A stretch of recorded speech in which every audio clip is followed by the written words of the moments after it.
अस्सलाम वालेकुम students. Class ninth new book जो सा न्यू एडिशन आया है नाइन्थ क्लास का, ये वो स्टार्ट किया हुआ है हमने। अ, हमारा पहला टॉपिक है मैथ्स का नाइन्थ क्लास का, chapter number one. Chapter number one का नाम है रियल नंबर्स। न्यू बुक है 2025 की, जैसे कि मैंने ये लिखा हुआ है ताकि आप लोगों को पता चल जाए कि न्यू एडिशन का सर ने ये टॉपिक तैयार किया है। तो सबसे पहले हम जो चीज़ देखेंगे वो उसमें है हमारे पास जो से मैथ्स की डेफिनेशंस। ये बेसिकली काम आती हैं एग्जाम्स में एमसीक्यूज बेस पे भी, और हमारे पास शॉर्ट क्वेश्चन में भी डेफिनेशन आ जाती है, जिसको लिखने के बाद हमें 2 नंबर इजीली मिल सकते हैं। सबसे पहले जो सा है डेफिनेशन में है रैशनल नंबर की डेफिनेशन। ये शायद आपको यहाँ पे साफ नजर नहीं आ रहा, वो मार्कर दूसरी साइड पे है ना, मार्कर से लिखा हुआ है इसलिए। तो ये पहला है रैशनल नंबर की डेफिनेशन। रैशनल नंबर जो सा है, सबसे पहले ये मैंने आगे क्यों लिखा हुआ है आया। ये क्यू जो सा है, ये क्यू रैशनल नंबर को क्या करता है, डोनेट करता है। मतलब रैशनल नंबर को डोनेट क्या कर रहा है, क्यू। अब रैशनल नंबर की डेफिनेशन कर रहा है क्या, a number that can be written in form of p over Q.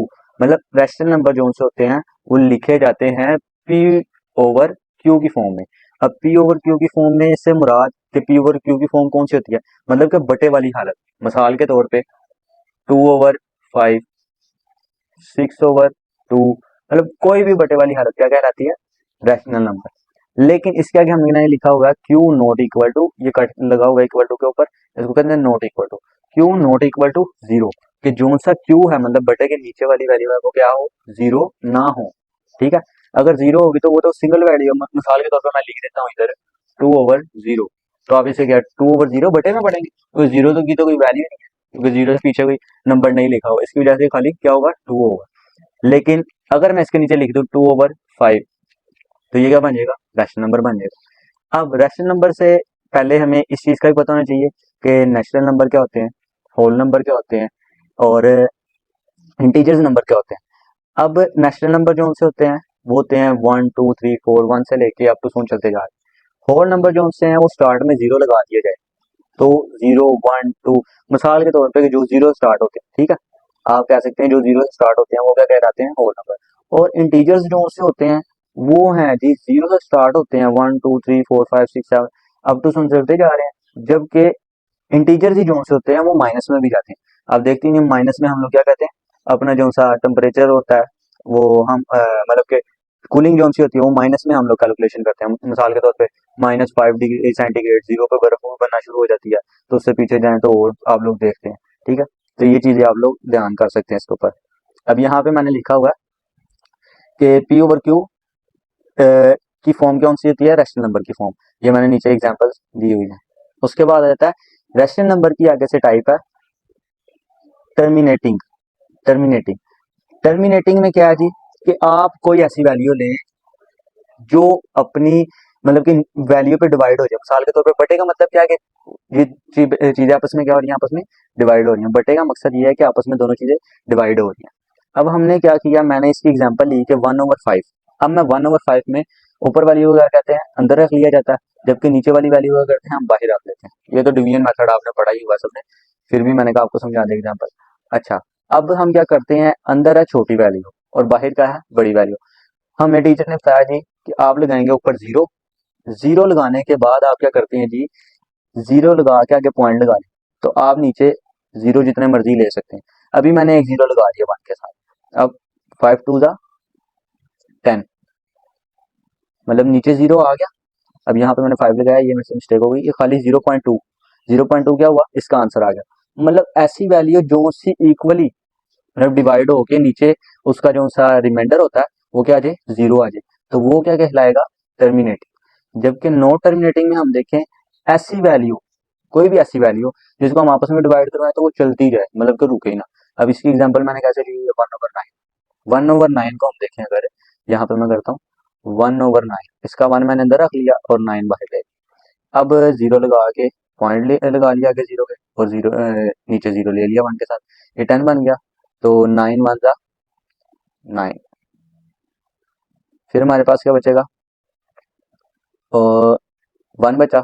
फिर पॉइंट की जगह हमने जीरो लगा दिया, 9 1 9, फिर 1 आ जाएगा, फिर 9 1 9, मतलब अप टू सोन वो चलता ही जा रहा है। जितने मर्जी मैं जीरो लगा लूँ और 9 9 नीचे आई जाना और अब तो सोन 1 1 जल्दी जाना, यहाँ पे भी 1 आना था, ये कैलकुलेशन में थोड़ी सी मिस्टेक हुई है यहाँ पे। अच्छा, अब इस तरह ही 3 को हम देखें 1/3 है, इसका भी इस तरह ही चली जाना। अब यहाँ पे मैंने लिखा हुआ है 0.1, ठीक है, ये 1 है। 1 के ऊपर बार लगाने का मकसद ये होता है, बार जब किसी चीज पर लगा लीजिए ना, इसका मतलब है ये चलती जा रही है मुसलसल, मतलब चलती जा रही है आगे। तो उसने ये हमें बताया, ये बार से मशहूर है कि 1 आगे चलता जा रहा है, रुक नहीं रही है वैल्यू। तो इस तरह की वैल्यू को हम क्या कहते हैं, नॉन टर्मिनेटिंग। क्या? Non terminating value. अब नॉन टर्मिनेटिंग के बाद सबसे पहले मैंने आपको रैशनल नंबर पढ़ा दिए, रैशनल नंबर की 2 टाइप पढ़ा दी। आगे आ जाता है जी इररेशनल नंबर। इररेशनल नंबर क्या होते हैं? इररेशनल नंबर में लिखा हुआ है नॉट रिपीटिंग, नॉन टर्मिनेटिंग, ठीक है, नॉन रिपीटिंग और नॉन टर्मिनेटिंग। या आप ये भी कह सकते हैं non repeating and non terminating, कि ना ही रिपीट होते हो ना ही वो टर्मिनेटिंग हो। टर्मिनेटिंग और नॉन टर्मिनेटिंग मैंने आपको पीछे बता दी है। रिपीटिंग से मुराद दोबारा आपस में बार बार ना आते हो ऐसी वैल्यूज। अब इसकी एग्जांपल हमने ली है पाई, ठीक है, इस तरह पाई की एक फिक्स रेशो वैल्यू है, वो आप लोगों को पता है। तो उसके बाद ई की एक फिक्स वैल्यू है, वो भी पता है। ये स्क्वायर रूट ऑफ 2 की एक फिक्स वैल्यू है, वो भी आपको पता है। और इसको शो कैसे किया जाता है? क्यू बार से। ये क्यू के ऊपर स्लैश लगी हुई है, तो क्यू बार से इसको क्या किया जाता है? रिप्रेजेंट किया जाता है किसको? इरेशनल नंबर को। अब आ जाते हैं रियल नंबर। रियल नंबर कौन से नंबर होते हैं? Real number union of rational और इरेशनल नंबर, के रैशनल नंबर जो से होते हैं और इरेशनल नंबर जो से होते हैं। मतलब क्यू, क्यू किससे रिलेट करता है? रैशनल नंबर से। और इरेशनल नंबर क्यू स्लैश, मतलब क्यू ऊपर उसने बार लगाई है कि इससे जो सा इरेशनल नंबर डोनेट करते हैं। तो इन दोनों का यूनियन, यूनियन में आप लोगों को तो पता है कि आपस में जो सी भी वैल्यूज होती हैं उनको तरतीब से मतलब लाइन वाइज करके लिख देते हैं। वो वैल्यूज क्या कहलाती हैं? Real number. अब नेक्स्ट हमारे पास आ जाता है प्रॉपर्टीज ऑफ रियल नंबर्स। अब रियल नंबर्स की प्रॉपर्टीज क्या है, ये मैंने लिखी है। Addition, subtraction, multiplication and division. अब ये सारी मैंने इधर लिख दी है, लेकिन इनको स्टेप बाय स्टेप उसने और एक्सप्लेन किया। कैसे? कहता है सबसे पहले प्रॉपर्टी ऑफ रियल नंबर में आती है एडिशन। हम उसको एक्सप्लेन करते हैं। उसको एक्सप्लेन करने लगेंगे तो कुलैयर, कुलैयर प्रॉपर्टी का नाम है। एडिशन प्रॉपर्टी में पहले कुलैयर है। उसके अंदर क्या होता है जी, हम फर्ज कर लेते हैं कि हमारे पास 2 वैल्यूज है, ठीक है। अब 2 वैल्यूज का सम, 2 वैल्यूज का सम मतलब कि प्लस किया जाए, तो वो किसके बराबर आने चाहिए? रैशनल नंबर के, रियल नंबर के, ठीक है। 2 नंबर्स का सम जो सा है वो बराबर आना चाहिए रियल नंबर के। अब मैं देखता हूँ रियल नंबर क्या होते हैं, जो मैंने आपको बताया 1 2 3, कोई भी हो सकते हैं, माइनस प्लस जो भी है, सारे रियल नंबर हैं, ठीक है। अब उनको तरतीब से लिखा जाएगा वो रियल नंबर। अब ये देखते हैं, हम ए ले लेते हैं, फर्ज कर लेते हैं ए है 5 और बी को मैं लेता हूँ 2। क्या मैंने कहा? ए इक्वल टू 5 जबकि बी इक्वल टू 2, ठीक है। अब 5 ए की जगह 5 रख दिया, बी की जगह 2 रख दिया। ये इन दोनों का सम किसके बराबर होना चाहिए? रियल नंबर के। इन दोनों का सम करूंगा, क्या आ जाएगा? 7, ठीक है। तो 7 क्या है? रियल नंबर है। कोमुटेटिव प्रॉपर्टी, उसके अंदर हमने क्या करना है? एक जगह ए प्लस बी, उसी दूसरी साइड पे मतलब कि लेफ्ट हैंड साइड पे ए प्लस बी, जबकि राइट हैंड साइड पे बी प्लस ए, ठीक है, बी प्लस ए। अब बी प्लस ए और ए प्लस बी दोनों आपस में जब प्लस किए जाए तो आपस में क्या होना चाहिए? इक्वल होना चाहिए। तो ऐसी प्रॉपर्टी को क्या कहेंगे? Commutative property. अब 5 प्लस 2 करें तो क्या आएगा? 7, और इक्वल टू 2 प्लस 5 करें तो क्या आएगा? 7। उसके बाद आ जाती है एसोसिएटिव प्रॉपर्टी। अब एसोसिएटिव प्रॉपर्टी में 3 वो होते हैं। अच्छा, तो अब एसोसिएटिव प्रॉपर्टी आ जाती है हमारे पास। एसोसिएटिव प्रॉपर्टी में क्या होता है जी, कि पहले ए प्लस बी था, 2 वैल्यूज थी। अब हमने इसके अंदर एक वैल्यू और ऐड कर देंगे जिसको हम नाम दे देंगे सी का, कि ए प्लस सी, ए प्लस सी बराबर होना चाहिए ए प्लस बी प्लस सी। मतलब कि बी और प्लस सी के ऊपर हम क्या करेंगे? ब्रैकेट लगा देंगे। बी प्लस सी के अंदर हम क्या करेंगे? ब्रैकेट लगा देंगे।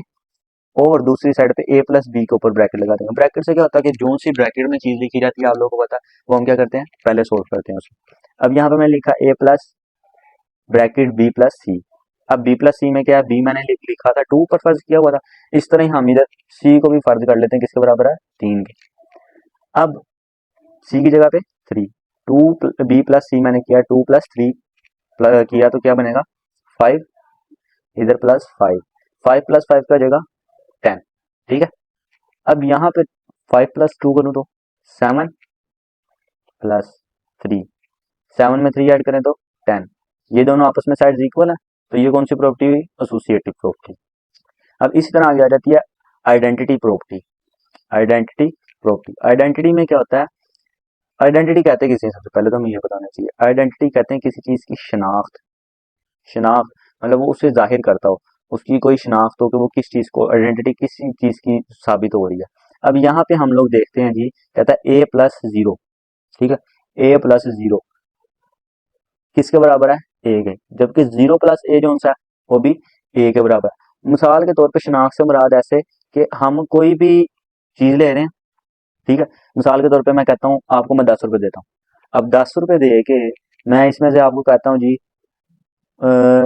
5 रुपए इसमें प्लस भी कर लो, फिर 2 मिनट बाद कहता हूँ इसमें से 5 रुपए वापस मुझे दे दो, तो फिर भी आपके पास कितने बचेंगे, 10 ही बचेंगे, क्योंकि 5 पहले दिए फिर वो वापस ले लो, तो कितने बचे पीछे, 10 ही बचे आपके पास। इसी तरह इसकी जो सी प्रॉपर्टी थी उसकी, इसकी आइडेंटिटी क्या होगी, जीरो, और जो मैंने आपसे एग्जांपल ली थी उसकी प्रॉपर्टी क्या होगी, 5, क्योंकि 5 मैंने आपको दिए भी और वापस भी ले ली, तो वो क्या होगी, आइडेंटिटी उसकी, ठीक है। लेकिन किसकी, एडिटिव की, किसकी, एडिटिव की, तो वो प्लस भी कर रहे हैं और माइनस भी कर रहे हैं, एडिटिव आइडेंटिटी प्रॉपर्टी कहलाएगी जीरो इसकी, ठीक है। उसके बाद आ जाता है इनवर्स। इनवर्स में होता है कि एक चीज को प्लस भी करवाया जा रहा है और उसका उलट क्या होता है, इनवर्स होता है उलट, उसका क्या होगा, प्लस का उलट क्या है, माइनस। अब हम क्या कर रहे हैं, इनवर्स करवा रहे हैं, ए प्लस, प्लस का साइन बीच में लगाया, किसकी प्रॉपर्टी, प्लस से जाहिर क्या हो रहा है, एडिटिव की प्रॉपर्टी, एडिटिव इनवर्स हो रहा है। अब माइनस ए, जब प्लस माइनस माइनस, ए में ए माइनस करेंगे तो क्या आ जाएगा, जीरो, ए प्लस माइनस ए बराबर है जीरो के, जबकि माइनस ए प्लस ए किसके बराबर है, जीरो। जब इन दोनों को करूंगा प्लस माइनस माइनस, ए में से ए माइनस किया तो जीरो, तो इसकी इनवर्स क्या हुआ, माइनस ए, माइनस ए की वजह से इनवर्स हो रहा है ना, माइनस ए उलट, ए प्लस का उलट क्या है, माइनस, तो उसका उलट इनवर्स क्या होगा, minus A. Minus A is additive inverse of real numbers, ठीक है। उसके बाद आपको करवा दी, एडिशन की भी करवा दी, सब्ट्रैक्शन की करवा दी। अच्छा, अब उसके बाद आ जाते हैं मल्टीप्लीकेशन, ठीक है। मल्टीप्लीकेशन में हम क्या करते हैं, मल्टीप्लीकेशन में हम करते हैं जी, कहता हूँ जी ए बी सी किसके बराबर होना चाहिए, रियल नंबर के बराबर, ए बी सी किसके बराबर होना चाहिए, रियल नंबर के बराबर। अब इसके अंदर भी कुलैया है, सबसे पहले पहले हम क्या करते थे, ए प्लस बी को प्लस करते थे, ठीक है, लेकिन अब हमने प्लस नहीं करना, अब हमने क्या करना है, मल्टीप्लीकेशन से क्या जाहिर होता है, मल्टीप्लाई का साइन, ठीक है। अब हमने कुलैयर में क्या करना है, दो वैल्यूज को आपस में मल्टीप्लाई करना है और आंसर हमारा किसके बराबर आना चाहिए, रियल नंबर के बराबर। अब मैंने किया जी, ए लिखा हुआ था हमने 5 और बी रखा हुआ था 2, 5 टू 10, 10 क्या हुआ, रियल नंबर। उसके बाद आती है जी कोमुटेटिव प्रॉपर्टी। कोमुटेटिव प्रॉपर्टी में हम क्या करते हैं जी, कोमुटेटिव प्रॉपर्टी में हम करते हैं जी कि ए बी, मतलब ए बी से मुराद इधर कुछ नहीं है तो डॉट प्रोडक्ट, यहाँ पे भी डॉट प्रोडक्ट, डॉट प्रोडक्ट का मतलब होता है multiplication, A multiply by B equal to B multiply by A, कि ए और बी को मल्टीप्लाई करें तो आंसर किसके बराबर आना चाहिए, बी मल्टीप्लाई ए के। अब यहाँ पे मैंने ए रखा है 5 और बी रखा है 2, और बी इधर मैंने आपको बताया था 2 हमने लिया हुआ है और ए हमने 5 लिया, दोनों को हम जब मल्टीप्लाई करें 5 टू द 10, 2 5 द 10 आपस में इक्वल है, तो कौन सी प्रॉपर्टी हुई, कॉम्यूटेटिव प्रॉपर्टी। उसके बाद आ जाता है जी एसोसिएटिव प्रॉपर्टी, नाम तकरीबन वही है, सारे वही हैं, बस प्रॉपर्टी चेंज हो जाएंगी, एक जगह मल्टीप्लिकेशन की लिए, एक जगह एडिशन की, एक जगह सब्ट्रैक्शन की और एक जगह डिवीजन की। अच्छा, एसोसिएटिव प्रॉपर्टी में क्या करते हैं, अब एसोसिएटिव प्रॉपर्टी में हमने पीछे किया था 3 वैल्यूज ली, अब यहाँ पे भी हमने लेनी 3 ही है, लेनी 3 ही है, देखो जैसा कि यहाँ पे ली गई है 1 2 और 3, A B C, A B C. अब उधर हमने क्या किया था, उन 3 को मल्टीप्लस किया था, जबकि यहाँ पे हम क्या कर रहे हैं, मल्टीप्लिकेशन प्रॉपर्टी का बात कर रहे हैं, तो मल्टीप्लिकेशन में हम इन तीनों को आपस में करेंगे मल्टीप्लाई, लेकिन ब्रैकेट लगा के, मैंने इधर लिखा ए इंटू बी मल्टीप्लाई सी, ब्रैकेट लगा दी, ए बी को ब्रैकेट में लिखा मल्टीप्लाई सी। अब जो ब्रैकेट वाली है उसको हम पहले सोल्व करेंगे, 3 4 द 12, 12 2 द 24, यहाँ पे भी 24 आ जाएगा, इक्वल टू 2 3 द 6, 6 4 द 24, ठीक है। तो ये भी 24, ये भी 24 आपस में इक्वल है, तो ये कौन सी प्रॉपर्टी है, एसोसिएटिव प्रॉपर्टी। आपस में रियल नंबर्स के इक्वल आ रही हैं, अभी साथ साथ देखी जाए। उसके बाद आइडेंटिटी प्रॉपर्टी, आइडेंटिटी क्या थी, पीछे भी का शनाख्त होती है। अब इसमें मल्टीप्लाई करना है, तो जब मैं ए मल्टीप्लाई बाय 1 करूंगा तो ए वन जा ए ही आएगा, और जब 1 मल्टीप्लाई बाय ए करूंगा, 1 मल्टीप्लाई ए करूंगा तब भी ए ही आएगा, तो ये कौन सी प्रॉपर्टी, आइडेंटिटी प्रॉपर्टी। उसके बाद इनवर्स, इनवर्स में आपको पीछे बताया, पहले हमने क्या किया था, प्लस का उल्ट किया था, प्लस को उल्ट कर दिया, प्लस का मुखालिफ क्या था, माइनस। अब इसी तरह मल्टीप्लाई का मुखालिफ क्या है, डिवीजन। ठीक है, अब यहाँ पे हमने क्या करना है, पीछे हमने माइनस कर दिया था, यहाँ पे हमने ए को डिवाइड कर देना, A multiply one over A equal to, ये डिवाइड में ये मल्टीप्लाई में कटिंग हो जाएगा, इक्वल टू वन ही आ जाएगा। फिर उसके बाद one over A multiply by A. ठीक है, ये दोनों आपस में ऊपर नीचे काट देंगे, आएगा क्या, वन ही आएगा। अच्छा, इसके बाद हमारे पास इनवर्स के बाद आ जाती है डिस्ट्रीब्यूटिव प्रॉपर्टी। इसकी प्रॉपर्टीज मैंने सबसे पहले यहाँ पे नोट कर ली कि ए into B plus C, A multiply होगा बी प्लस सी के साथ इक्वल टू, इसको जब हम ए को मल्टीप्लाई रूल होता है, जो बाहर वाली पड़ी होती है उसको अंदर वाली तमाम वाली से मल्टीप्लाई करवाया जाता है प्लस के केस में। ठीक है, क्योंकि अंदर प्लस का साइन लगा हुआ है। अब ए मल्टीप्लाई बाय बी, ए बीच में प्लस का साइन, प्लस प्लस इसके साथ कुछ नहीं है तो इसके साथ प्लस है, प्लस प्लस प्लस प्लस से लगा दिया, A multiply C, A multiply सी। उसके बाद नीचे एडिशन किया, ये सब्ट्रैक्शन की है। अब इस तरह ही मैंने इसको कर दिया, A multiply by B minus plus minus minus का sign, A multiply by C. अब यहाँ पे मैं कर रहा हूँ जी, ए प्लस बी को ब्रैकेट में कर रहा हूँ, पहले मैंने बी प्लस सी को और बी माइनस सी को ब्रैकेट में लिया था। अब मैं ए प्लस बी को और ए माइनस बी को ब्रैकेट में कर रहा हूँ, सी ब्रैकेट से बाहर। तो इसको जब मैं मल्टीप्लाई करवाऊंगा तो ए मल्टीप्लाई बाय सी और plus plus plus B multiply by C, बीच में प्लस का साइन लिखा, फिर A multiply by C minus B multiply by C, ये मैंने लिख ली प्रॉपर्टी। ये कौन सी प्रॉपर्टी हुई, डिस्ट्रीब्यूटिव प्रॉपर्टी। अब प्रॉपर्टीज ऑफ इक्वालिटी, जो मतलब के तवाजन, इक्वालिटी क्या होती है, तवाजन, किसी चीज की बराबरी को साबित करे। अब जिस तरह के मैंने लिखा हुआ है रिफ्लेक्सिव, रिफ्लेक्सिव में मैंने लिखा हुआ है ए इक्वल टू ए। ठीक है, अब इसका मतलब क्या है कि ए बराबर है ए के, तो मैं कहता हूँ ए है ही टू, तो इधर भी टू आ जाएगा, इधर भी टू आ जाएगा, ए किसके बराबर हुआ, ए के, क्योंकि इधर भी टू आ गया, इधर भी टू आ गया, सेम वैल्यू आ गई, तो ये क्या है, रिफ्लेक्सिव। अब उसके बाद जी सिमेट्रिक, सिमेट्रिक प्रॉपर्टी में मैं कहता हूँ जी कि ए इक्वल टू बी है। ठीक है, क्या कह दिया, ए इक्वल टू बी है, लेकिन अगर मैं कह दूं कि बी बराबर है ए के, तभी बात वही होगी ना। वो बड़े मिसाल देते हैं, कहानी इधर से पकड़ लो या इधर से पकड़ लो, बात ए की। क्यों, क्योंकि जब मैंने कह दिया है कि ए बराबर है बी के, तो बी भी किसके बराबर होगा, ए के, ऑटोमेटिकली, सीधी सीधी सी बात है। उसके बाद आ जाता है ट्रांसिस्टिव, ट्रांसिस्टिव, ट्रांसिस्टिव में मैं कहता हूँ A equal to B, B equal to C, कि ए बराबर है बी के, ए हमने कहा बराबर है बी के, मतलब कि मैं कहता हूँ अगर ए टू है ना, तो बी भी क्या है, टू ही है। ठीक है, अब उसने कहा जो बी है वो बराबर है किसके, सी के, मतलब कि अगर बी बराबर है सी के, तो मतलब जी बी की जगह क्या आएगा, टू, तो सी किसके बराबर हुआ, टू के, तो टू किसके बराबर था, बी के, बी किसके बराबर था, ए के, ए बराबर था टू के। ठीक है, मिसाल के तौर पर कि ए की वैल्यू जो तीनों आपस में बराबर है, मतलब ए की वैल्यू तीनों की जगह पर पाएगा। अब इसी तरह चौथी इसकी आ जाती है additive property, property of equality की बात कर रहे हैं अब हम। ठीक है ना, इसके अंदर आ जाती है चौथी property additive property. Additive property में होता है, कहता है ए इक्वल टू बी, ए बराबर है बी के। अब उसने कहा जी ए बराबर है बी के, अगर आप इसके अंदर A plus C equal to B plus C, दोनों साइडों पे एक एक चीज ऐड कर लें तब भी आपस में इक्वल रहेंगी। वो कैसे, इसकी मिसाल हम लेते हैं। मैंने पीछे जी ए को कहा हुआ था, ए किसके बराबर लिया था, 5 के, बी लिया था 2 के, सी लिया था 3 के। इधर लिख रहा हूँ ए इक्वल टू, ये है 5, बी बराबर है 2 के, और जबकि सी बराबर है 3 के। ठीक है, लेकिन यहाँ पे इसने कहा हुआ जी ए बराबर है बी के, मतलब कि ए जो सा है वो बी के बराबर है, मतलब कि बी 2 नहीं है 5 ही है, क्योंकि ए बी आपस में बराबर। तो अब मैं इधर लिखता हूँ ए की जगह पे 5, ठीक है, प्लस सी हमारे पास क्या ऊपर 3, यहाँ पे मैंने सी की जगह लिख दिया 3 इक्वल टू बी की जगह पे क्या है 5, क्योंकि ए किसके बराबर है, बी के बराबर है। तो अब सी की हमने किसके बराबर लिया हुआ है 3 के, 5 plus 3 equal to 8, equal to 5 plus 3 equal to 8, 6 7 8। ठीक है, तो ये 8 और 8 आपस में बराबर हुए, तो A plus A equal to B हो गया। एडिटिव प्रॉपर्टी में ये एडिटिव का साइन है, तो आपस में क्या है, इक्वल है। ये एडिटिव प्रॉपर्टी हुई किसकी, इक्वालिटी की, ये आपस में इक्वल है। उसके बाद आ जाता है जी मल्टीप्लीकेटिव, मल्टीप्लीकेटिव पहले एडिशन में हमने किया, अब मल्टीप्लीकेटिव में हमने बताना है कि इक्वालिटी है कि नहीं है। उसके लिए हम क्या करेंगे, आगे आ जाता है मल्टीप्लीकेटिव। अब मल्टीप्लीकेटिव में क्या करना है, मल्टीप्लीकेटिव में हमने जिस तरह एडिशन किया था इस तरह मल्टीप्लीकेशन करनी है। कहता है ए इक्वल टू बी, अब ए इक्वल टू बी, ए किसके बराबर है, बी के। ए हमने क्या लिया था 5, तो मतलब कि बी भी क्या हुआ 5। ए 5 इक्वल टू 5, मतलब ए इक्वल किसके है 5 के, तो बी भी किसके बराबर है 5 के बराबर है। तो अब मैं कहता हूँ A multiply C equal to B multiply C, कि सी को दोनों साइडों में मल्टीप्लाई कर दिया जाए तब इक्वल आता है कि नहीं आता। तो सी हमने क्या ऊपर लिया हुआ था, ये देख, ये हमने क्या लिया था C3। तो यहाँ पे मैं क्या लिखूंगा, ए के साथ सी की जगह पे 3, सी की जगह पे यहाँ पे भी बी के साथ 3।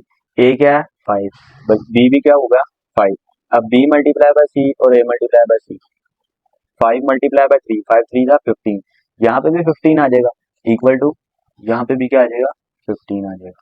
ठीक है, मतलब कि आपस में दोनों साइड इक्वल है, मल्टीप्लीकेशन के अंदर भी। तो ये प्रॉपर्टी किसकी, इक्वालिटी की। इस तरह के हम पार्ट भी इक्वालिटी की रहे हैं कि आपस में दोनों बराबर होनी चाहिए।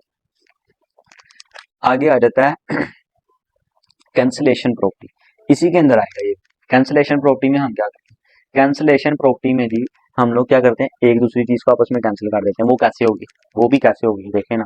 अब हम कहते हैं जी addition, cancellation property with respect to addition, मतलब प्लस का साइन लगा हुआ है ना, तो प्लस का साइन का मतलब है एडिशन के रूल में। एडिशन के रूल में कैंसलेशन कैसे होती है, अब ये हमारे पास कैसे होती है जी, ये भी बहुत आसान सा तरीका है। तो ये होती है जी A plus C equal to B plus C, दोनों साइडों पे सी है, ए plus B C equal to B plus C. अब मैं क्या करता हूँ जी, यहाँ पे सी जो सा है, ये देख रहे हैं सी आप लोग कहते हैं ये प्लस का है, अब दूसरी साइड पे जाके किसका हो जाएगा, माइनस का। जब सी यहाँ पे आगे माइनस का होगा, मतलब कि ए प्लस सी माइनस सी बराबर किसके हो जाएगा, बी के। यहाँ पे खाली बी रह जाएगा, तो ये प्लस का सी और माइनस का सी आपस में कटिंग हो जाएगा, प्लस माइनस माइनस सी में सी ने निकाले तो वापस जीरो आ जाएगा। ठीक है, फिर यहाँ पे क्या आ जाएगा जीरो, मतलब कि आपस में कट के तो इसकी जगह जीरो और खाली ए रह जाएगा, ए लिख दिया equal to b equal to किसका आ जाएगा, ए इक्वल टू बी का आ जाएगा। अब इसी तरह कैंसलेशन प्रॉपर्टी किस में आ जाएगी, मल्टीप्लीकेशन में। ये साइन किसका, मल्टीप्लीकेशन में। अब cancellation property with respect to multiplication, अब मल्टीप्लीकेशन में कहता हूँ ए मल्टीप्लाई सी बराबर है बी मल्टीप्लाई सी, मतलब डॉट प्रोडक्ट है ना यहाँ पे भी, डॉट प्रोडक्ट का मतलब मल्टीप्लीकेशन। अब क्या होता है जी कि ए को जब मैं सी से मल्टीप्लाई करता हूँ, बी को सी से मल्टीप्लाई करता हूँ, तो तब भी क्या आना चाहिए, ए और बी आपस में क्या आने चाहिए, बराबर आने चाहिए। अब मैं कहता हूँ जी सी हमने क्या लिया हुआ था 3, ठीक है, नहीं बल्कि हम क्या पढ़े कैंसलेशन प्रॉपर्टी। तो यहाँ पे इक्वल टू ए और बी तो होंगे, लेकिन ये सी और सी आपस में कैंसिल कैसे होंगे, उसका तरीका देखें। जब ये सी यहाँ पे ए के साथ क्या हो रहा है, मल्टीप्लाई, मैंने आपको कहा क्या, डॉट प्रोडक्ट है तो मल्टीप्लीकेशन, यहाँ पे मल्टीप्लाई हो रहा है और यहाँ पे भी बी के साथ किसके क्या हो रहा है, मल्टीप्लाई। जब ये सी यहाँ पे मल्टीप्लाई हो रहा है, दूसरी साइड पे जाकर क्या होगा, इन्वर्स करेंगे ना, तो दूसरी साइड पे जाकर हो जाएगा डिवाइड। जब मैं बी ओवर सी के साथ डिवाइड करवा दूंगा सी को, तो ये सी सी आपस में कैंसिल ही हो जाएगा, कैंसिल हो जाएंगे ना, तो पीछे क्या रह जाएगा, खाली बी। तो ए किसके बराबर आ गया, बी के। तो उसने ये सही लिखा हुआ यहाँ पे A equal to B, cancellation property with respect to multiplication. अच्छा जी, आगे आ जाता है जी order of uh properties. Order of uh properties में हम क्या करते हैं जी, कहते हैं सबसे पहले इसकी प्रॉपर्टी है ट्राइकोटोमी। ट्राइकोटोमी में कहता है ए प्लस ए और बी कोई वैल्यू है, ठीक है, और जी वो एक क्या है, रियल नंबर है। अब इसमें वो उसको कहते हैं तीन इसकी ना, मतलब कि 3 पॉइंट्स हैं जिनके जो शो करते हैं कि क्या हो सकती है, ट्राइकोटोमी प्रॉपर्टी हो सकती है ऑर्डर ऑफ अ प्रॉपर्टीज की। अब इसमें वो कहता है एक तो ये होगी ए और बी आपस में क्या होंगे, इक्वल होंगे। सबसे पहले क्या उसने दी, ए और बी आपस में इक्वल होंगे, एक ये साबित कर सकते हैं। दूसरी हम ये कह सकते हैं कि ए बड़ा हो सकता है बी से, ठीक है, ए बड़ा हो सकता है बी से। अब तीसरी में वो कहता है बी बड़ा हो सकता है ए से, ठीक है। ये तीनों जो सी प्रॉपर्टीज हैं ये क्या साबित करती हैं, ये कौन सी प्रॉपर्टी है, ट्राइकोटोमी। उसके बाद आती है ट्रांसिस्टिव। ट्रांसिस्टिव में कहता है ए बड़ा है बी से और बी बड़ा है सी से। कहता है जी ए बड़ा है बी से तो बी बड़ा है सी से। तो अब नीचे उसने लिखा हुआ है ए ग्रेटर देन सी, कि मतलब ए जो सा है वो सबसे ही बड़ा हुआ ना। अब यहाँ पे मिसाल के तौर पे ए 10 है, बी 5 है, तो ए किससे बड़ा हुआ, बी से, मतलब बी छोटा था और ए हमारे पास 10 था। अब यहाँ पे वो कहता है बी छोटा है, बी बड़ा है सी से, मतलब बी का था 5 तो सी उससे छोटा क्या होगा 3। तो अब उसने कहा जी कि जो सा ए है वो सी से भी बड़ा है, ठीक है, तो मतलब कि सी क्या, ए क्या हुआ, सबसे बड़ा हुआ, क्योंकि ये 10 था और ये तो 3 है, ठीक है। अब ये मिसाल सीधी सी ट्रांसिस्टिव की है। उसके बाद कहता है एडिटिव। एडिटिव में आप लोग क्या करते हैं, कहता है ए बड़ा है बी से, ए बड़ा है बी से, अब मतलब कि जी A plus C greater than B plus सी, मतलब ए के अंदर सी ऐड करें और बी के अंदर भी सी ऐड करें, कोई भी वैल्यू आप ले सकते हैं, सेम होनी चाहिए। इस साइड पे भी ये वैल्यू ऐड करें, इस साइड पे भी, दोनों को प्लस करें तब ए ही बड़ा आएगा, क्योंकि ए की वैल्यू जब बड़ी होगी तो बी की वैल्यू अगर छोटी होगी तो दोनों में सी सेम वैल्यू ऐड करवाएंगे तब हमारे पास ए बड़ा ही आएगा सी बी से। उसके बाद वो कहता है ए छोटा है सी से, एडिटिव में कहता है अगर बी की वैल्यू बड़ी रख लें, सी की छोटी, ए की छोटी रख लें, तो बी हमारे पास बड़ा ही आएगा, सी की वैल्यू सेम होनी चाहिए जो हम दोनों साइडों पे ऐड कर रहे हैं। तो ये किसमें, एडिटिव में। उसके बाद आ जाता है जी मल्टीप्लीकेशन।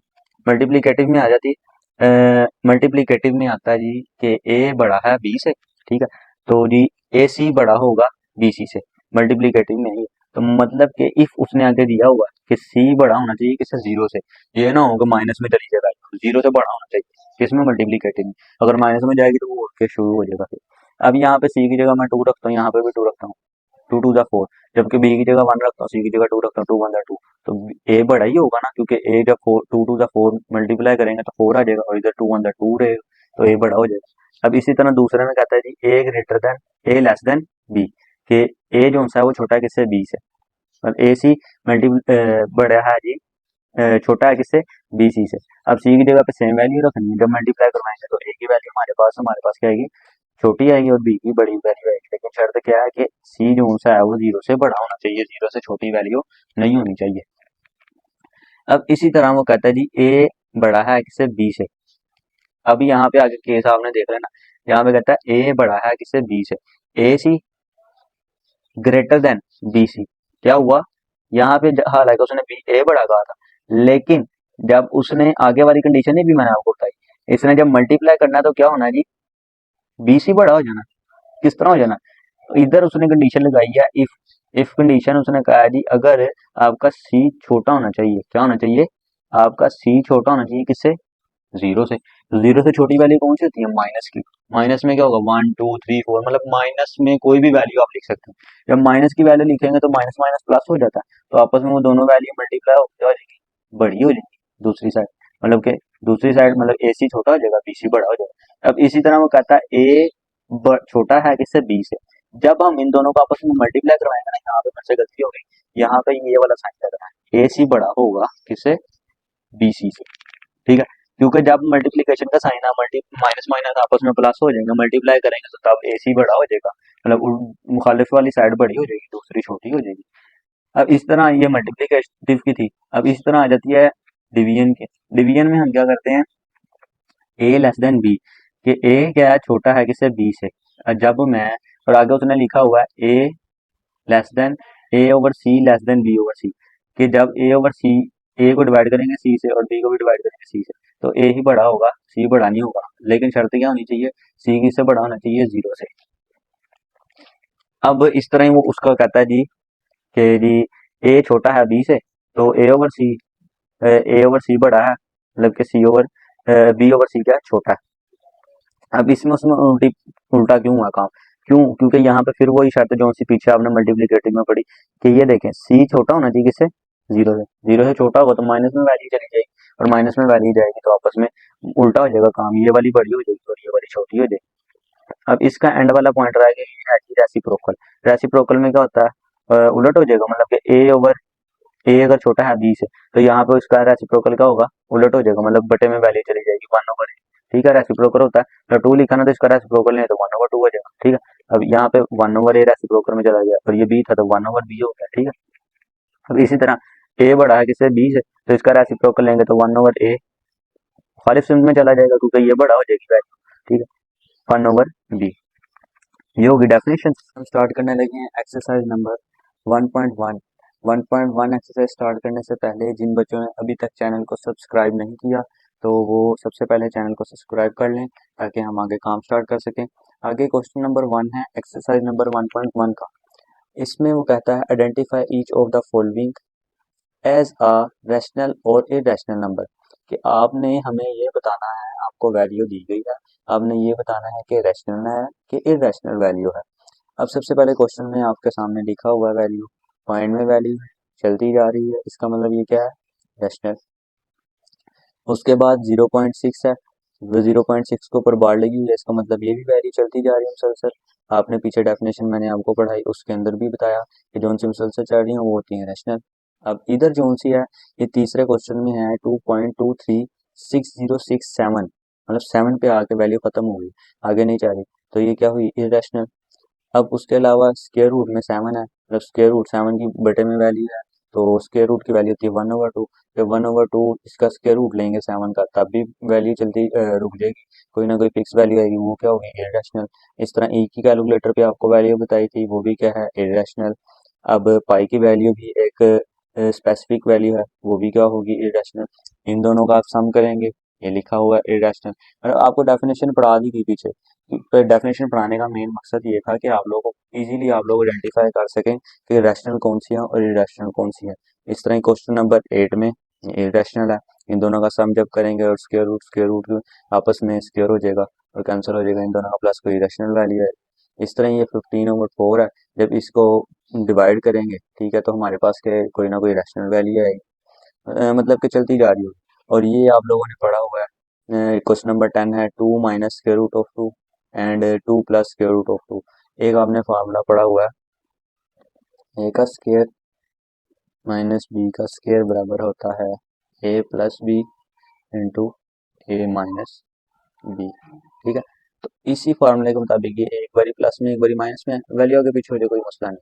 अब यहाँ पे ये माइनस में प्लस में है, तो ये फार्मूला इधर अप्लाई कर सकते हैं, ए स्क्वायर माइनस बी स्क्वायर। तो यहाँ पे यही फार्मूला अप्लाई किया हुआ है, ए का स्क्वायर माइनस बी का स्क्वायर। अब ये स्क्वायर स्क्वायर रूट से कैंसिल हो जाएगा, और यहाँ पे 2 का स्क्वायर लेंगे, 2 का स्क्वायर 4 होता है, माइनस 2 इधर खाली बचेगा, हमने 2 लिख लिया, 4 में से -2 किए तो बाकी रह गए 2, तो 2 हमने लिख दिया, 2 क्या है, एक नेशनल नंबर है, ठीक है, एल आना है। उसके बाद क्वेश्चन नंबर 2 स्टार्ट करते हैं। क्वेश्चन नंबर 2 में कहता है रिप्रेजेंट ऑन नंबर लाइन, आपने नंबर लाइन से रिप्रेजेंट करना है जो वैल्यू आपको दी गई है।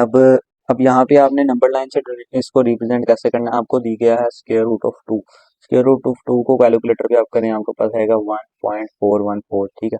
उसके बाद आपने ये करना है, उसके बाद आपने ये करना है जी कि आपने एक नंबर लाइन ड्रा कर ली, नंबर लाइन ड्रा कर ली। नंबर लाइन ड्रा करने के बाद आपने क्या करना है, सेंटर, मतलब कि जो लाइन का सेंटर है उसको 0।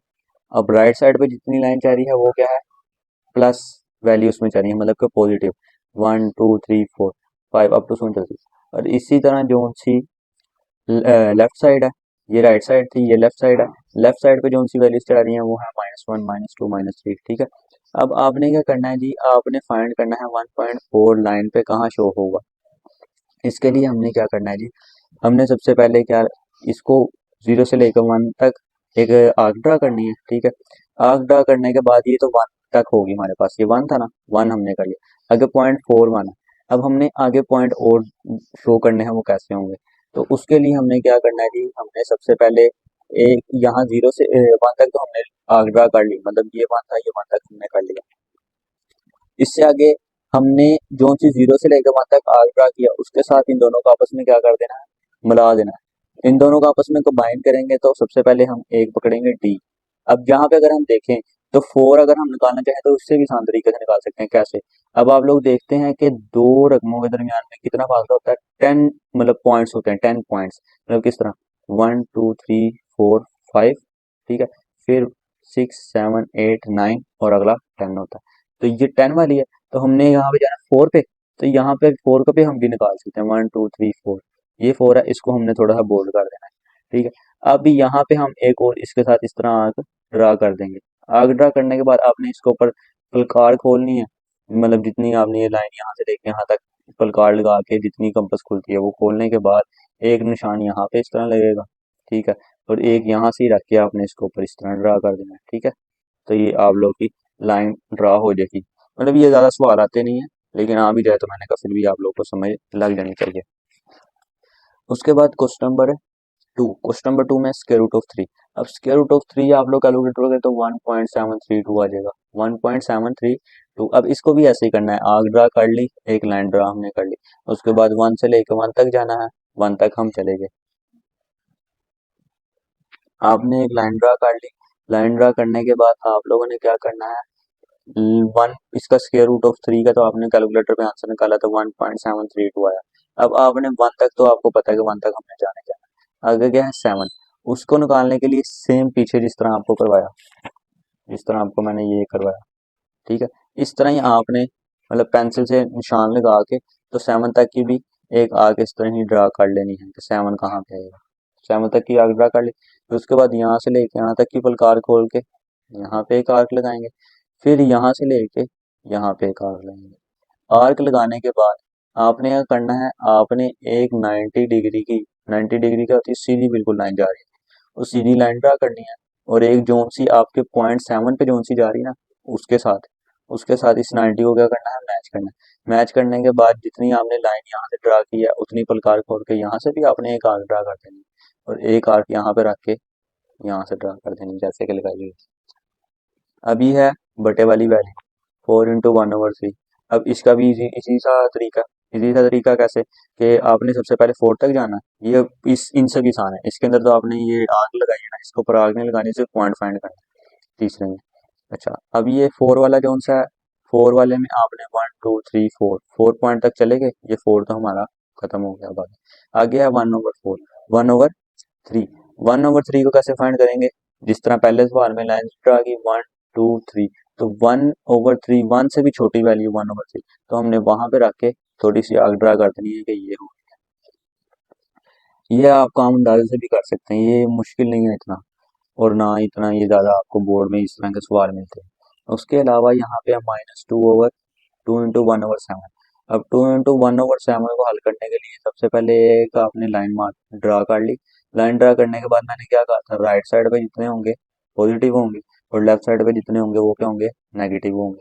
अब ये कौन सी है, नेगेटिव वैल्यू, तो हमने क्या करना है, लेफ्ट साइड पे जाना है, तो हमने 0 से -1 -2 -3 मतलब लेफ्ट साइड पे जा रहे हैं, लेफ्ट साइड पे जाते हुए माइनस की वैल्यू देगी। अब यहाँ पे क्या था, -2, ये है, -2 तो हमें शो हो गया। उसके बाद है 1/7, 1/7 हमने थोड़ा सा और पीछे जाना, तो 1/7 में हम यहाँ पे ले आएंगे, तो ये क्या हमारे पास -2 × 1/7, ठीक है। इस तरह ही question number 5, question number 6 same इसी पैटर्न से, जिस तरह आपको ये दो बताए, कोई मुश्किल काम नहीं। अब ये काम आप लोग खुद भी करके मुझे कमेंट में शो कर सकते हैं कि सर हमने किया, हमारा सही हो गया है सवाल, ठीक है, आप लोगों ने बताना। क्वेश्चन नंबर 3 आगे, क्वेश्चन नंबर 3 है express the following as a rational number P/Q।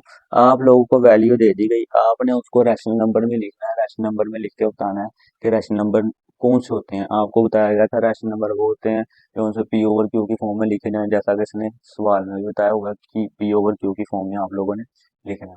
अब P/Q की फॉर्म में लिखने के लिए हमें एक पहला क्वेश्चन दे दिया गया, क्वेश्चन है 0.4, बड़ा ही आसान सवाल, मुश्किल नहीं है, अगर आप समझे तो कुछ भी मुश्किल नहीं है। अभी ये है 0.4, 0.4 के ऊपर क्या लगा हुआ है, बार। बार का मतलब है जी कि 0.4 चलता जा रहा है, मतलब अप टू सोन आगे 4 बार बार आ ही जा रहा है। अब हमने सबसे पहले क्या करना है, हमने ये जो 0.4 है ना, 0.4 बार, हमने इसको लेट कर लेना है कि ये किसके बराबर है, एक्स के बराबर है। क्या है, एक्स के बराबर रख लिए 0.4 को। उसके बाद जी हमने क्या करना है जी, ये जो 0.4 है, आप लोगों को बताया, एक चीज बता दूं कि जब अगर हमने किसी चीज का पॉइंट खत्म करना हो, तो आप लोगों को बचपन में एक चीज शायद टीचर ने बताई हो कि हम क्या करते हैं, पॉइंट की जगह 1 लगा देते हैं, आगे जितनी वैल्यूज होती है उतने क्या करते हैं, 0 लगा देते हैं, ठीक है। अब बार के, अभी बार वाली चीज तो मैंने आपको बता दी सबसे चाहिए, लेकिन हम यहाँ पे क्वेश्चन में देखें तो पॉइंट के बाद एक वैल्यू, हमने एक क्या कर देना है, 0 लगा देना है, पॉइंट की जगह 1 लगा दिया और 0 लगा दिया, हमारे पास क्या आ गया, डिवाइड में 10 आ गया। अब हमने करना क्या, हमने ये जो सी नीचे वाली वैल्यू आई है ना, नीचे ये जो सी 10 वैल्यू आई है, इसको हमने बोथ साइड पे ना, बोथ साइड पे मतलब कि इस साइड पे भी और दूसरी साइड पे भी, मतलब लेफ्ट और राइट साइड दोनों पे हमने 10 को क्या करना, मल्टीप्लाई करवाना। अब मल्टीप्लाई करवाने के बाद जब 10 को एक्स से मल्टीप्लाई करवाऊंगा 10x आ जाएगा, और जब 10 को मल्टीप्लाई करवाऊंगा ना 0.444 मतलब अप टू सोन चलते जा रहा है, तो आंसर आएगा 4.4444 अप टू सोन चलते जा रहे हैं। क्या, चेक कर लें आप, मल्टीप्लाई करके चेक कर सकते हैं। अब जब आपने मल्टीप्लाई किया तो यहाँ पे है 4.444 अप टू सोन चलता जा रहा है। अब यहाँ पे 10x था, 10x नीचे आ गया, इक्वल टू, अब मैं अगर ये 4.444, अब इसके अंदर से मैं 4 लैदा कर लूँ और 0.444 लैदा कर लूँ, जब मैं इन दोनों को प्लस करूंगा तो वापस ये वैल्यू नहीं बन जाएगी, इस तरह मिसाल के तौर पर मैं आपसे 10 रुपये लिए। अब मैं कहता हूँ जी इसमें से 5 लैदा कर दो और प्लस कर दो 5, मतलब 5 लैदा लिख दो 5 लैदा, लेकिन सम होगा क्या आएगा, 10 ही आ जाएगा वापस। अब इसी तरह यही काम हमने यहाँ पे किया, 4 को लैदा कर लिया, 0.44 को अलहदा कर लिया। अलहदा करने के बाद ये जो 0.444 अप टू सोन चलता जा रहा है, इसका मतलब क्या है, ये किसके बराबर हमने लेट किया हुआ था, किसके बराबर, एक्स के बराबर। जैसा कि आप ये लोग ऊपर देख रहे हैं, ये एक्स के बराबर लेट किया, इसकी जगह हम क्या लिख देंगे, एक्स, और 10 एक्स एज इट इज नीचे। उसके बाद 4 प्लस एक्स करें, मतलब 4 में एक्स जमा करें तो क्या आ जाएगा, 4 एक्स। लेकिन हमने ये जमा नहीं करना, अब हमने क्या करना है, बटे वाली वैल्यू बनानी है। तो बटे वाली वैल्यू बनाने के लिए यहाँ से हमने एक्स की वैल्यू फाइंड करनी है, क्योंकि इसको हमने एक्स के बराबर नाम दिया था कि एक्स जो भी आएगा वो इसके बराबर होगा। अब हमने क्या करना है कि यहाँ पे ये जो सा 4 प्लस एक्स है, ये एक्स यहाँ पे प्लस का था, ठीक है, ये एक्स यहाँ पे प्लस का था। अब जब यहाँ पे प्लस का दूसरी साइड पे जाके एक्स क्या हो जाएगा, माइनस का। 10 एक्स में से माइनस एक्स की है तो बाकी 9 एक्स रह गया। अब ये 9 इधर मल्टीप्लाई हो रहा है, एक्स के साथ डॉट प्रोडक्ट है ना, यहाँ पे कुछ नहीं है, तो जब यहाँ पे मल्टीप्लाई हो रहा है दूसरी साइड पे जाके डिवाइड हो जाएगा, ठीक है। ये एक्स इक्वल टू 4/9, ठीक है, 4/9 देख सकते हैं आप, यहाँ पे 4 था, 9 इधर आके इसके साथ डिवाइड हो गया, ठीक है। अब उसके बाद है क्वेश्चन नंबर 2। क्वेश्चन नंबर 2 में सेम वही काम जो पहले सवाल में किया, लेकिन उसके अंदर क्या था, जीरो, उसके अंदर था 0.4, ठीक है, बार। अब हमने इसका पॉइंट खत्म किया था तो क्या किया था, पॉइंट की जगह 1 लगा दिया, आगे जितनी वैल्यू थी, मतलब एक वैल्यू थी, हमने 0 लगा। लेकिन इसके अंदर है 0.37। अब इसके अंदर हमने क्या करना है, इसके ऊपर भी बार, लेकिन इसका पॉइंट खत्म करें तो यहाँ पे 1 आ जाएगा, आगे कितनी वैल्यू, 2 वैल्यूज, तो 2 जीरो आ जाएगी, ठीक है, मतलब कि 100 बन जाएगा। अब हमने लेट सबसे पहले जिस तरह उसमें किया था, लेट कर लिया इस वैल्यू को एक्स के बराबर है, क्योंकि ये पूरी वैल्यू बार बार चलती जा रही है, ये भी एक्स के बराबर होगी। अब हमने जो वहां पे करवाया था 10, लेकिन यहाँ पे क्या आ रहा है, 100, क्योंकि 2 वैल्यू है, 2 जीरो लगाएंगे 100 बन जाएगा। अब यहाँ पे 100 को हमने क्या करना है, बोथ साइड पे मल्टीप्लाई करवाना है, मतलब इस साइड पे भी एक्स से भी मल्टीप्लाई 100 को करवाना है, और 100 को ही मल्टीप्लाई करवाना है, ये जो 0.373737 अप टू सोन चलता जा रहा है इस वैल्यू से। अब जब आप 100 को 0.37 से मल्टीप्लाई करवाएंगे तो इसका आंसर आएगा 37.3737 अप टू सोन, ये भी चलता जा रहा है। अब एक्स को 100 से मल्टीप्लाई करवाएंगे तो 100 एक्स आ जाएगा। उसके बाद जी वही काम पीछे जो मैंने आपको बताया कि हम क्या करेंगे, जो ना 37 है उसको ज़्यादा लिख लेंगे, प्लस 0.373737 अप टू सोन चलता जा रहा है, इसको ज़्यादा लिख लेंगे। अब क्यों, पहले भी बताया, जब इन दोनों को प्लस करूंगा वापस यही वैल्यू बन जाएगी, फर्क कोई पड़ेगा ही नहीं वैल्यू, तो हमने लगा लिख लिया। लेकिन अब ये जो सी वैल्यू है 0.373737, ये किसके बराबर है, एक्स के बराबर है, ठीक है। अब ये एक्स के बराबर है तो इसकी जगह हमने क्या रख लेना है, एक्स, क्योंकि ये एक्स के बराबर था, हमने एक्स रख लिया।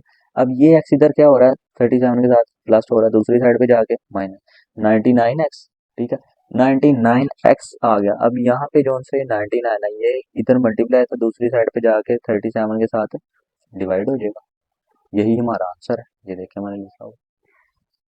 सेम इस तरह तीसरा क्वेश्चन है, ये देख सकते हैं आप लोग, मैंने किया हुआ सेम वही पैटर्न से, कोई चेंज नहीं है, ये आप लोग खुद करेंगे।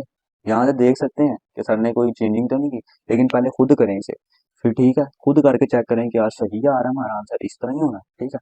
ये आप लोग खुद भी प्रैक्टिस करें, प्रैक्टिस करने से आप लोग को काम ज़्यादा अच्छा आएगा, ये आपको मैं पहले बता दूँ। आगे क्वेश्चन नंबर 4 स्टार्ट होता है। Question number 4, name the properties used. आपने हमें ये बताना है इधर कौन सी प्रॉपर्टीज इस्तेमाल हुई है, पीछे प्रॉपर्टीज पढ़ाई थी, एडिशन की, मल्टीप्लिकेशन की, सब्ट्रैक्शन की, सारी प्रॉपर्टीज पढ़ाई थी, ऑर्डर्स पढ़ाए थे, वही काम यहाँ पे होना। अब यहाँ पे जी कहता है a+4+b इक्वल टू, पहले a+4 के अंदर ब्रैकेट थी, इक्वल टू a+b+4+b, अब 4+b के साथ ब्रैकेट। तो ये कौन सी प्रॉपर्टी पीछे पढ़ाई थी, एसोसिएटिव प्रॉपर्टी। 3 वैल्यूज तो होनी चाहिए ना, तो 3 वैल्यू है, associative property with respect to क्या हो रहा है, ये ऐड हो रहा है, तो मतलब कि कौन सी है, विद रिस्पेक्ट टू एडिशन, ठीक है। अब इसी तरह क्वेश्चन नंबर 2 है इसमें, पार्ट नंबर 2 क्वेश्चन नंबर 4 का, उसमें है जी square root of 2 plus square root of 3 बराबर है square root of 3 plus square root of 2, मतलब दो वैल्यूज a+b और b+a आपस में इक्वल होनी चाहिए। तो ये कौन सी प्रॉपर्टी है, commutative property with respect to addition, ठीक है, मतलब के प्लस का साइन हम लगा सकते हैं या एडिशन भी लिख सकते हैं। उसके बाद question number 3, a minus b equal to 0, मतलब कि x माइनस एक्स लिखा हुआ है, मतलब कि जो सी a की वैल्यू वो बराबर है b के, मतलब x बराबर है x के, मतलब x की जो भी वैल्यू रखी है यहाँ पे मैं रखता हूँ x बराबर है 2 के, तो मतलब कि x इधर भी 2 आ जाएगा और इधर भी माइनस करके 2 आ जाएगा, ये किसके बराबर आ जाएंगे 0 के, तो ये इनवर्स है, कौन सा, एडिटिव इनवर्स। जब इन दोनों को प्लस करूंगा, ये प्लस में है ये माइनस में है, प्लस माइनस माइनस, 2 में से 2 माइनस किया आ गया 0, तो ये कौन सा हुआ, एडिटिव इनवर्स। ये प्रॉपर्टी भी आपको पहले पढ़ाई हुई है। अब इसके बाद आ जाएगा क्वेश्चन नंबर इसका 4। क्वेश्चन नंबर 4 में है, कहता है 16 प्लस 0। अच्छा, अब 10 रुपए दे के मैं आपको कहूँ कि 0 रुपीज और मैं आपको दे रहा हूँ 7, तो वो क्या 10 से ज्यादा हो जाएंगे, 10 रुपीज से ज्यादा हो जाएंगे कि 10 रुपीज ही रहेंगे, वो 10 ही रहेंगे ना। तो मैंने क्या कहा, 16 प्लस 0 इक्वल टू 16, 16 ही आएगा क्योंकि 0 की तो वैल्यू, मतलब कि क्या हुआ, ये क्या हो गया, additive additive identity, additive identity, मतलब कि प्लस की आइडेंटिटी लगी हुई है, तो ये क्या है, एडिटिव आइडेंटिटी। इस तरह अब ये फिर 3 वैल्यूज आ गई, मतलब कि ए बी और सी। अब ये कौन सा होगा, यहाँ पे आप लोग देख रहे हैं ए इंटू बी प्लस सी। अब जब मैं ए को अंदर मल्टीप्लाई करवाऊंगा ब्रैकेट वाली वैल्यू से, तो किसके बराबर आएगी, A multiply B plus A multiply सी, ठीक है।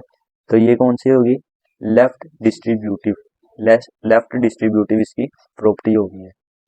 उसके बाद 100 × 1 = 100। जब मैं 10 को मल्टीप्लाई 10 से करूंगा तो क्या आएगा, 10 ही आएगा, क्योंकि 1 से जब 1 कोई भी चीज से 1 से मल्टीप्लाई करें तो वो सेम वही वैल्यू आती है जो मल्टीप्लाई करवाया, मतलब कि 100 को 1 से मल्टीप्लाई करवाया तो 100 ही आ रहा। तो ये कौन सी, multiplicative identity with respect to multiplication, ठीक है। उसके बाद यहाँ पे फिर से 3 वैल्यू वही आगे पीछे भी सवाल किया है, ए बी और सी, लेकिन वो एडिशन में था, ये किसमें है, मल्टीप्लीकेशन में। कौन सी property, associative property with respect to, पीछे कौन सी थी, एडिशन, यहाँ पे ऐड का था ना वहां पे ऑप्शन, लेकिन यहाँ पे कौन सा, मल्टीप्लाई का, तो ये कौन सी होगी, विद रिस्पेक्ट टू मल्टीप्लीकेशन। ये मैंने क्रॉस मल्टीप्लाई का साइन लगाया हुआ है, यहाँ पे लिख भी सकते हैं मल्टीप्लीकेशन। उसके बाद आ जाती है जी ए बी बराबर है बी ए के, मतलब ए बी डॉट प्रोडक्ट मतलब तो मल्टीप्लीकेशन, तो ये कौन सी प्रॉपर्टी है, commutative property with respect to multiplication, ठीक है, मल्टीप्लाई हो रहा है तो मल्टीप्लीकेशन है। अब इसके बाद आता है क्वेश्चन नंबर 5। क्वेश्चन नंबर 5 में है जी, नेम द प्रॉपर्टीज, नेम बताने हैं कौन सी प्रॉपर्टीज इस्तेमाल हुई है यहाँ पे। अब यहाँ पे आपका पहला क्वेश्चन में लिखा हुआ है -3 <2 -1, बिल्कुल बात सही है कि -3 किससे छोटा है, -1 से, -1 बड़ा होगा, ठीक है। अब यहाँ पे वो कहता है जी कि 0 क्या होना चाहिए, छोटा होना चाहिए किससे, 2 से, तो 0 2 से छोटा ही है। अब यहाँ पे -3 + 3 करें, ठीक है, तो लेस देन, यहाँ पे लेस देन का साइन लगा हुआ है, कि ये वैल्यू क्या है, जिस साइड पे मुंह बंद होता है वो छोटी साइड होती है और जिस साइड पे खुला हो वो कौन सी, बड़ी साइड। अब यहाँ पे -3 + 3 करें तो क्या हो जाएगा, 0, तो ये वाली साइड बड़ी हो जाएगी, प्लस माइनस, -3 में से 1 निकालें तो क्या आएगा, -2, ठीक है। तो यहाँ पे कौन सी प्रॉपर्टी, एडिटिव प्रॉपर्टी लगी है। इस तरह ही क्वेश्चन नंबर 2 कहता है अगर ए छोटा है बी से, तो 1/a बड़ा होना चाहिए किससे, 1/b से। ये कौन सी प्रॉपर्टी है, रेसिप्रोकल प्रॉपर्टी, ये भी पढ़ी है हमने पीछे। इसके बाद क्वेश्चन नंबर 3, इफ ए अगर छोटा है बी से, देन ए सी छोटा होना चाहिए बी प्लस सी से। अब जब दोनों को अंदर कोई ना कोई एक चीज ऐड भी कर दे, तो अगर ये अगर छोटी है तो ये छोटी ही रहेगी, मतलब यहाँ पे 1 है, ए बराबर 1 के और बी बराबर है 5 के। अब 5 सी जो उनका बराबर है वो कहते हैं 2 के। अब जब मैं 1 में 2 ऐड करूंगा तो 3 हो जाएगा, और जब बी की वैल्यू 5 है +2 करूंगा तो 7 हो जाएगा। तब भी रहेगी कौन सी बड़ी वैल्यू, बी की। ये कौन सी प्रॉपर्टी हुई, एडिटिव की। इसके बाद question number 4, same as it is, इसमें कैंसिलेशन प्रॉपर्टी लगी है, वो भी मल्टीप्लीकेशन की, कैसे, वो कहता है इफ ए सी छोटा है बी सी से। अब सी को बड़ा होना चाहिए किससे, 0 से, सी बड़ा होना चाहिए ना, तो सी 0 कोई फायदा ही ना हो। अब क्या करना है जी, ये सी यहाँ पे जब मल्टीप्लाई हो रहा है दूसरी साइड पे जाके डिवाइड होगा, आपस में ऊपर नीचे कैंसिल हो जाएंगे। तो ये ए जो है वो पहले ही छोटी वैल्यू है और बी हमारे पास बड़ी वैल्यू है। कैंसिलेशन प्रॉपर्टी ऑफ मल्टीप्लीकेशन लिखा हुआ है। क्वेश्चन नंबर 5 में भी यही काम है, कैंसिलेशन प्रॉपर्टी लगी हुई है। लेकिन ये भी आपने बताना है एडिशन किया है कि मल्टीप्लीकेशन किया है। ये आप लोग मुझे कमेंट में बताएंगे क्या कैंसिलेशन किया है, ये कैंसिलेशन में मल्टीप्लीकेशन किया है कि एडिशन किया है, ये आप लोग बताएंगे। लिखा मैंने हुआ है, लेकिन आप लोगों को भी कुछ पता होना चाहिए ना, मैं इतना कुछ बता रहा हूँ तो आप लोग भी मेरे साथ शेयर करें बात। अब क्वेश्चन नंबर 3 है, क्वेश्चन नंबर 6 में इंसर्ट टू आर, मतलब आर का मतलब रियल नंबर्स बिटवीन, आपने हमें बताना है कोई से दो रियल नंबर बताने हैं, ठीक है, निकाल के। अब नंबर हम इसके कैसे निकालेंगे, अब नंबर निकालने हैं 1/3 एंड 1/4, दो वैल्यू इसने बता दी कि 1/3 एंड 1/4 है। अब फर्स्ट वैल्यू मालूम करने के लिए हम क्या करेंगे, बड़ा ही आसान सवाल है, ये मुश्किल नहीं है।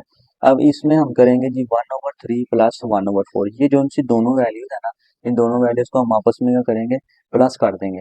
अब जब इन दोनों को प्लस करेंगे तो सबसे पहले प्लस में रूल होता है कि नीचे वाली जो सी वैल्यूज होती है ना, ये नीचे ये वैल्यू और ये वैल्यू, इन दोनों वैल्यूज को हम आपस में क्या करेंगे, इनका एलसीएम लेंगे। कैसे एलसीएम लेते हैं, एलसीएम का तरीका बचपन से आप लोगों को पता है किस तरह करते हैं, लाइन लगा के 3 1 जा 3, 2 के टेबल पे तो 3 आता नहीं, तो ये 4 एलिटीज आ जाएगा, वो 3 के टेबल 4 भी नहीं आता। यहाँ पे 2 1 जा 2, 2 2 जा 4, बल्कि 1 एलिटीज नीचे, फिर 2 1 जा 2।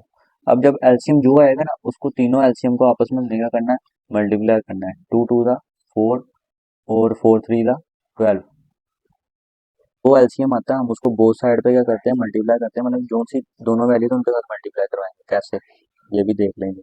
यहाँ पे 12 मल्टीप्लाई 1/3, मैंने कहा दोनों वैल्यू से ये वैल्यू 1/3 मल्टीप्लाई 12 करवा दी, बीच में एडिशन मतलब प्लस का साइन एज इट इज लगा दिया। 12 मल्टीप्लाई 1/4, ठीक है। फिर 12 को मल्टीप्लाई हमने दोनों वैल्यू से करवा दिया, 1/3 से भी और 1/4 से भी। अब इनको देखना है आपस में क्या कटिंग होती है, क्योंकि ये मल्टीप्लीकेशन में और ये डिवाइड में ऊपर नीचे होंगी तो कटिंग होगी। 3 1 जा 3, 3 4 जा 12। अब यहाँ पे भी ऐसे 4 1 जा 4, 4 3 जा 12।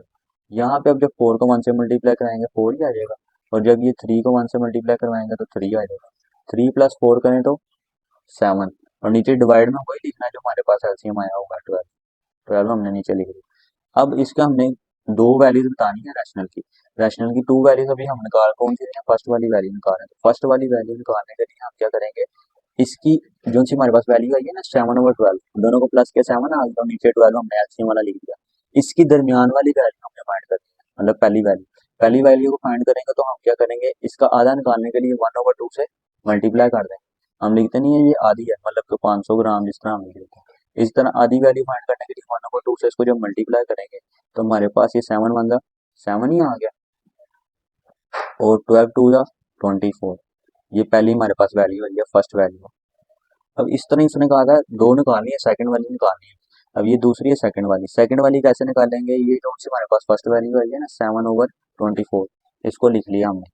अब इसके साथ हमने प्लस कौन सी वैल्यू करनी है, जो सी दूसरी वैल्यू ऊपर पड़ी हुई है, ये वाली 1/4। 1/4 को जब प्लस करेंगे सेम एज इट इज, जिस तरह ऊपर एलसीएम लिया नीचे वाली दोनों वैल्यूज का एलसीएम लेंगे। एलसीएम लेने वाले एलसीएम लेने के बाद बोथ साइड पर मल्टीप्लाई करवाएंगे, जिस तरह इधर ऊपर करवाया था। एलसीएम मल्टीप्लाई करवाने के बाद कटिंग होगी, कटिंग करवाने के बाद जो वैल्यू आएंगी आपस में मल्टीप्लाई होने के बाद यहाँ पे 7 आएगा, और यहाँ पे मल्टीप्लाई यहाँ पे 6 बचेगा। 6 से जब मल्टीप्लाई करवाएंगे तो 6 1 जा 6 ही आ जाएगा, और नीचे 24 एलसीएम आएगा। तो आप लोगों को यहाँ पे करके दिखा ही देते हैं परफॉर्मेंस।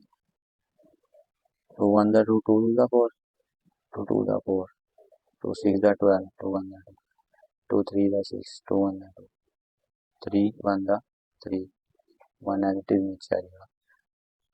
3 2 जा 6, 6 2 जा 12, और 12 2 जा 24, 24 ईयर की माया हुआ, ठीक है। अब उसके बाद 7 + 6 किया तो 13 आ जाएगा, और नीचे 24 एलसीएम हमने एज इट इज लिख दिया। अब ये हमारे पास वैल्यू तो आ गई, लेकिन हमने क्या करनी है, इसका भी आधा फाइंड करना है। इसका भी आधा फाइंड करने के लिए 1/2 से मल्टीप्लाई, जब 1/2 से मल्टीप्लाई करेंगे तो 13 1 जा 13, और 24 को 2 से मल्टीप्लाई करेंगे करवाएंगे तो यहाँ पे आएगा 48। ये हमारे पास कौन सी वैल्यू आई, सेकंड वैल्यू, ठीक है। तो हमारे पास दोनों वैल्यूज फाइंड होगी, पहली भी और दूसरी भी। इस तरह ही क्वेश्चन नंबर 2 करना। बहुत आसान मैथ है, बहुत आसान। बच्चे कहते हैं सर जी समझ नहीं आती, समझ, ये अब प्रैक्टिस करेंगे ना साथ साथ। मैं कहता हूँ कि आपने एक बार ही समझ लिया, साथ साथ प्रैक्टिस करें। प्रैक्टिस करी जाएंगे तो आपको काम आ ही जाएगा। डायरेक्ट काम करेंगे, खाली समझी भी जाए तब भी नहीं समझ आनी, मैं चाहे जितना मर्जी समझा दूंगा उसको। प्रैक्टिस जो सी है वो बंदे को परफेक्ट कर देती है एक बारी। अब यहाँ पे क्वेश्चन नंबर 2 हम करें। क्वेश्चन नंबर 2 पे है 3 और 4। मैंने आप लोगों को कहा था कि जब हम ये 3 + 4 है ये बन जाएगा 7। जब हमने इसकी पहली वैल्यू निकाली थी पीछे यहाँ पे, तो क्या किया था, 1/2 से मल्टीप्लाई किया था। यहाँ पे भी मैं क्या करूंगा, 1/2 से मल्टीप्लाई करूंगा। जब 1/2 से मल्टीप्लाई करवाऊंगा तो फिर हमारे पास क्या आएगा, 7 × 7 डिवाइड में 2। ठीक है, ये हमारे पास कौन सी, फर्स्ट वैल्यू। अब इसी तरह हमने निकाली सेकंड वैल्यू। सेकंड वैल्यू जिस तरह पीछे निकाली, फर्स्ट वैल्यू क्या आई थी, 7/2 लिख दिया, लेकिन सेकंड वैल्यू हमारे पास क्वेश्चन में क्या है, 4। अब जब हम 4 को मल्टीप्लाई करवाएंगे तो यहाँ पे 2 4 दा 8 आ गया, और नीचे एलसीएम हमारे पास 2 ही है। अगर आपको एलसीएम नहीं भी आता ना तो आप दोबारा कमेंट बॉक्स में सर कह सकते हैं, सर जी आप मुझे एलसीएम दोबारा सिखा दें। वैसे ये हर बच्चे को आता होता है, ये 5 क्लास से ही चलता आ रहा है।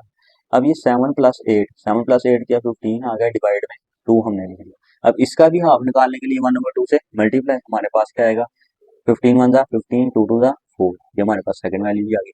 क्वेश्चन नंबर 3 जो सा है 3/5 एंड 4/5, बहुत ही आसान सवाल। इसको करेंगे आप लोग खुद और मुझे कमेंट में इसका आंसर बताएंगे क्या सही निकला है, फर्स्ट भी और सेकंड भी। देखना चाहें तो देख सकते हैं, मैं तो करवाने करवा दूं, लेकिन मैं चाहता हूँ आप अपने हाथ से प्रैक्टिस करें और आपको भी पता हो कि सवाल होना कैसे है। जब हाथ से प्रैक्टिस करते हैं ना आप, तो काम मैं कहता हूँ आसान हो जाता है और आपके जहन में बैठ जाता है कि किस तरह हमने किया था क्वेश्चन को। ठीक है, इसका पहले का आंसर 7/10 है, फर्स्ट वैल्यू जो से, और सेकंड वैल्यू जो से आई 15/20 आई। सेम पैटर्न वही है, ठीक है, सेम पैटर्न इसमें वही है। कोई परेशानी वाली बात नहीं है। कोई चीज ना समझ लगी हो तो आप मेरे से दोबारा पूछ सकते हैं। आज की हमारी एक्सरसाइज नंबर 1.1 कंप्लीट हो गई। नेक्स्ट हम लोग एक्सरसाइज नंबर 1.2 के साथ मुलाकात करेंगे। अल्लाह हाफिज।